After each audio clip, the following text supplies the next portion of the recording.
در شروع باز یک هفته نو به شما بینندگان عزیز از استودیوی مرکزی رادیو آزادی درود میفرستم. امروز 27 می است و در 15 دقیقه دیگر در برنامه اخبار آزادی این موضوع را مطرح خواهیم کرد. سیل حیات یک نورس را در نویه فرخار از بین برد و صدها خانه و زمین کشت را ویران و زیر آب گذاشت. شارحان غربی میگویند فشار بالای مهاجران تاجیک مسئله حضور سربازان روز در تاجیکستان را مطرح میکند. امام علی رحمان گفت تشویش به اساس است. در دوام این قدر سالها ما موقع خود را دیگر نکردیم و تصمیم نداریم که دیگر کنیم. و فیلم دانه انجیر معابد کارگردان ایرانی محمد رسولوف در جشنواره کن جایزه گرفت، ولی با چی نرخی؟ ایران جغرافیایی رو ترک کنم و در ایران فرهنگی به زندگی ادامه بدم. در نتیجه اومدن سیل در ولایت ختلان یک دختر 12 ساله از نویه فرخار جان باخته است. کمیته حالتهای فوق‌العاده میگوید جسد او را از جمعیت لنگر نویه شمزین شاهین یافتند. حادثه روز 25 می رخ داد. نظر پیوندانش دسترس نیست. مقامات میگویند او هنگام یاری به پدرش در چراگاه در نویه مومین آباد زیر سیل ماند. بر اثر باران زیاد در بسیاری از گوشه‌های تاجیکستان سیل آمده راهخانه و پل‌ها را ویران کرده است. به اطلاع رسمی تنها در 2 روز گذشته زیاده از 200 خانه و انشاءات دیگر زیان دید. از جمله در نویه شهر نو روز 26 می بیش از 50 خانه زیر آب مانده 2 پل ویران شده است. در نویه فیض‌آباد مجبور شدند که ساکنان یک دهه را بکوچانند تا زیر یرچی نمانند. در ولایت ختلان و منطقه رشت نیز ویرانگری‌های سیل ثبت شده است. تاجیکستان کشوری آسیب پذیر از فلاکت‌های طبیعی است و هر سال به این دلیل میلیون‌ها دلار زیان می‌بیند. ساکنان در گذشته بارها از زیان سیل و باران‌های پرشدت و کم توجهی مقامات شکایت کردند. همکارمان محمود جان رحمت‌زاده میگوید دهه از سیل ضرر دیده سرخاب فرخار همان منطقه است که ما 6 سال پیش درباره آن گزارش داده بودیم. 6 سال پیش در همین شب و روز دهه سرخاب ناحیه فرخار را سیل زده بود. در این سیل یک قسمت خانه‌ها در این منطقه ویران شده بودند. مقامات هم گفتند که آنها تلاش میکنند ساکنان را از این منطقه بکوچانند. اما بعد 6 سال این حادثه باز در این دهه تکرار شد. در این حادثه با گفت ساکنان از 6 سال پیش دیده بیشتر ضرر دیده اند. 6 سال پیش دیده میشد که یک قسمت خانه ها ولنگار شده بودند، اما امروز دیده می شود خانه های بیشتر از آمدن سیلاب فرو رفتند. محمود جان رحمت‌زاده، آزادی، دهه سرخاب ناحیه فرخار.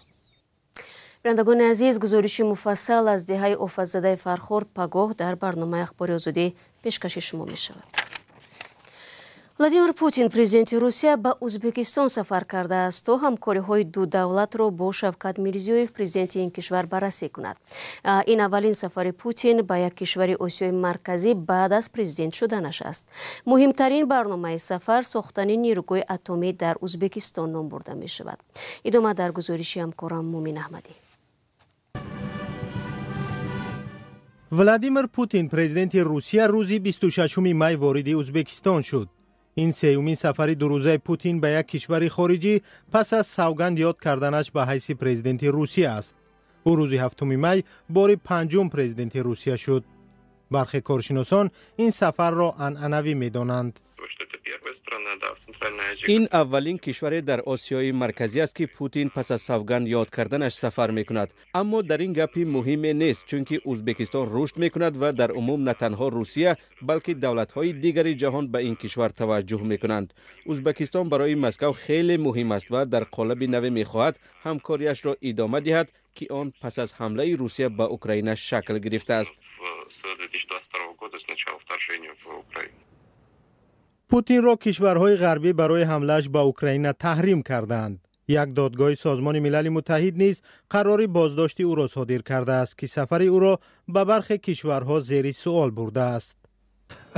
پوتین می‌خواهد به تمام دنیا نشان دهد که او یک کمخو نشده است، طرفداران نیز دارد و آدمای رهبرای کشورهای منطقه نیز هستند که با او سلام علیک میکنند. پوتین با شوکت میرزیویف پرزیدنت ازبکستان موضوع همکاری‌های اقتصادی و سرمایه‌گذاری از جمله ساختن نیروگاه اتمی در این کشور را بحث کردند. سازش اتمی که بین دو کشور بررسی میشد به نظرم هنوزم حل فصل خودش را پیدا نکرده است. طرف‌ها چیز نگفتن، شاید هم این اسناد امضا شود، همکاری شود، ولی روشنفکران ازبک از عملهای روسیه خیلی نگران هستند. نمیخوان با روسیه تاشکند ازبکستان نزدیک باشد، چون یک کشوری که به کشور همسایه حمله کرده است و کشورهای غرب هر گونه تماس با روسیه را انتقاد میکنند و از این روشنفکرهای ازبک خیلی نگران هستند. نمیخوان که تاثیر روسیه در ازبکستان زیاد باشد. روسیه ازبکستان را که بیش از 35 میلیون اهالی دارد و پرجمعیت ترین کشور آسیای مرکزی است، شریک استراتژی می‌داند. در حالی که پوتین و میرزیویف پیشرفت در همکاری‌هایشان را مطرح می‌کنند، قرار است فردا هیات‌های تاجیکستان و روسیه مسائل مهاجرت را بررسی نمایند. موضوعی که در چند هفته اخیر و بخصوص بعد حمله در تالار کراکوسی مسکو مناسبت دو کشور را به نوعی پیچیده کرده است و مطرح شدن این مسئله حساس را رئیس جمهوری تاجیکستان در روز غلبه با ولادیمیر پوتین در میان گذاشته بود. در این بین شارحان غربی میگویند فشار بر تاجیکستان میتواند به سرنوشت پایگاه نظامی روسیه در تاجیکستان تاثیر گذارد. تفصیلات در گزارش همکارانم ارشاد سلیمانی و امیر سویف. پال گابل متخصص امور بین الملل و در گذشته کارمند وزارت امور خارجه ایالات متحده آمریکا در پایگاه جیمستاون فوندیشن با پشتگردانی ایریون از روسیه می نویسد که مسکو نگران است که پایگاه‌های نظامی خود در ارمنستان و تاجیکستان را از دست می‌دهد. این تحلیلگر با تاکید به اظهار نظر برخی از کارشناسان امنیتی روسیه گفته است که دوشنبه از مناسبات روسیه با مهاجران در پی حادثه کراکوس از عملکردهای ارمنی‌ها الهام گرفته است و می‌تواند بستن پایگاه را طلب کند.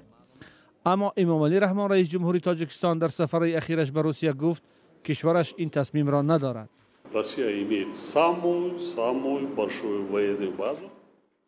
روسیه پایگاه نظامی از همه بزرگترین بیرون از مرز خود را محض در تاجیکستان دارد.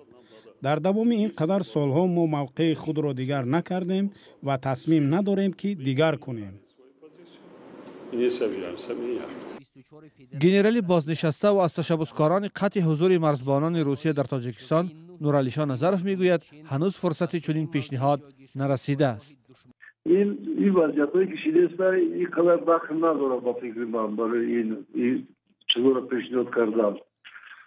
برای که تو اگر خیر وضعیت‌ها با تماما اگر متشنج باشد بعد ممکن اگر پیشنهاد کنه.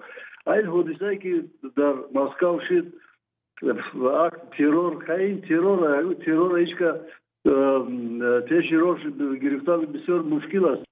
باری اول نیست که برخورد با مهاجرین تاجیک در روسیه مسئله پاسخ برابر وزن را در میان میگذارد، ولی برخی از کارشناسان شبهه دارند که تاجیکستان میتواند عامل مهم امنیت و ثباتش را با ابزار فشار یا معامله تبدیل دهد. تاجیکستان به هیچ وجه منفعت‌های ملی خود را قربانی خواسته‌های قدرت‌های بیرونه کردنی نیست. نگاه داشتن توازن و نگاه داشتن درهای باز برای همکاری با همه قدرت‌ها نهایت مهم است. اما یک سیاستمدار تاجیک میگوید فشنگ‌های ایجاد توازن با روسیه کم نیستند، ولی برای استفاده آنها به حکومت ضرور است که در داخل پشتیبانی و زمینه‌های اجتماعی سیاسی قوی داشته باشد.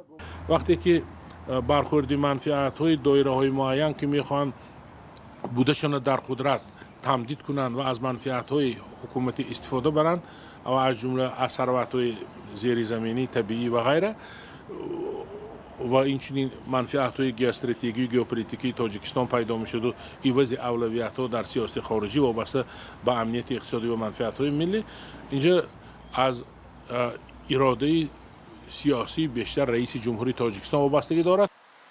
تاجیکستان چون یک کشوری بیرون آمده از اتحاد شوروی سابق روابط نزدیک با روسیه دارد و دو کشور یکدیگر را شریکان استراتژیکی می‌دانند. روسیه خود را نیرویی می‌شمارد که حکومت امروزه تاجیکستان را پس از جنگ شهروندی سر قدرت آورد و صلح بین طرف‌ها را حمایت کرد. هزاران نفر از تاجیکان روسیه را مکانی می‌دانند که خانواده‌های تاجیک از آنجا رزق و روزی می‌یابند. اما پس از حادثه حمله به تالار کنسرتی کراکوس، فشار به مهاجران تاجیک در روسیه زیاد شد که دلسردی‌های را به میان آورد. ضمناً وزارت کارهای خارجه تاجیکستان خبر داد که امروز ولادیمیر کالاکولتسف وزیر کارهای داخلی روسیه به دوشنبه آمد. کالاکولتسف با همتای تاجیک خود رمضان رحیمزاده ملاقات کرده با او مسائل کنونی همکاری‌ها از جمله موضوع مهاجرت مهنتی را بررسی خواهد کرد. وزیران همچنین در افتتاح نمایندگی خدمات مرکزی شناسنامه‌دهی و روادید وزارت کارهای داخلی روسیه در دوشنبه اشتراک می‌ورزند. سلام، اگر خط و خبر می‌خواهید ما داریم. نوید بامدادی، سرخط خبرها، اخبار تاجیکستان و جهان، گزارش‌ها و تحلیل‌ها. چی می‌گذرد و چرا؟ دانستن فهمیدن است. ضمیمه یا اپ ما را بگیرید. برنامه را ادامه می‌دیم. فیلمساز ایرانی محمد رسولوف که در جشنواره معتبر کن برای فیلم دانه انجیر معابد جایزه ویژه گرفت، داستان تهیه آن و هم جزئیات فرارش از کشوران نقل کرد. فیلمش که درباره زندگی به هم ریخته یک وکیل دفاع بعد اعتراضهای ضد حکومتی ایران قصه می‌کند، باعث حکم زندان این کارگردان شد. همکارم خیرامان بقازاده صحبت‌های کارگردان را درباره این فیلم و داستان پرماجرای خودش خلاصه میکند. نکنه یه اتفاقی بیفته. فیلم محمد رسولوف از رویدادهای در فضای پر اعتراض ایران و نقش طرفداران و مخالفان نظام بحث می کند. روز 25 می کارگردان 51 ساله برای این فیلم نامه صاحب جایزه ویژه داوران جشنواره کن در فرانسه گردید. محمد رسولوف گفت بسیار صحنه‌های از اعتراضها در فیلم دانه انجیری معابد پنهانی از اعتراضهای بعد مرگ مهسا امینی در سال 2022 ثبت شده است. ببینید، وقتی شما در مواجهه با نیروهای امنیتی قرار میگیرید، کم کم یاد میگیرید چطوری اونا رو دور بزنید. یعنی هر دشواری وقتی متوجه میشید به وسیله موبایل شما رو پیدا میکنن، طبیعتاً میتونید دیگه از موبایلتون استفاده نکنید. یه قسمتی از این چیزا شبیه کارهایی که تبهکارا میکنن. برای این فیلم دادگاه در ایران رسولوف را به 8 سال زندان و شلاق محکوم و کارگردان پیش از به اجرا در آمدن حکم از این کشور فرار کرد. ضمن اینکه ما متوجه شده بودیم یه اخباری از ساخت فیلم به دست نیروهای امنیتی رسیده و نگران بودیم که هر لحظه اونا عوامل فیلم رو دستگیر کنن.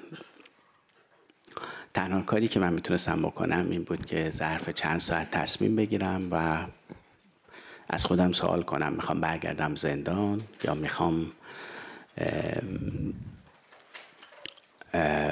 ایران جغرافیایی رو ترک کنم و در ایران فرهنگی به زندگیم ادامه بدم. خبرنگاران از هنرپیشه فیلم ستاره ملکی نه فقط درباره فیلم بلکه آینده نسل اعتراضگر ایران هم پرسیدند. من به این نسل اصلا امیدوار نیستم، من به این نسل مطمئنم. یعنی من میدونم که این اتفاق خیلی خیلی زود میافته و این نسل قطعاً به کمک نسل‌های قبل‌ترشون که راهو براشون هموار کردن از پس این کار برمیان. حتما به زودی شاهدش خواهیم بود. مقامات در ایران فیلم را غیر قانونی و ممنوع اعلام کردند، ولی در کن این کارگردان با استقبال گرم روبرو شد.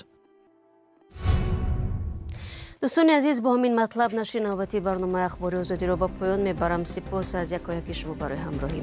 یادآور میشوم که خبرهای بیشتر را میتوانید در وبسایتمان azadi.org دسترس نمایید. همچنین از صفحه های رادیو آزادی در فیسبوک و اینستاگرام، تیک تاک و تلگرام در خدمت شما عزیزان است. تا دیدار نوبتی خود را احتیاط کنید و خدا نگهداری هر یکی شما باشید.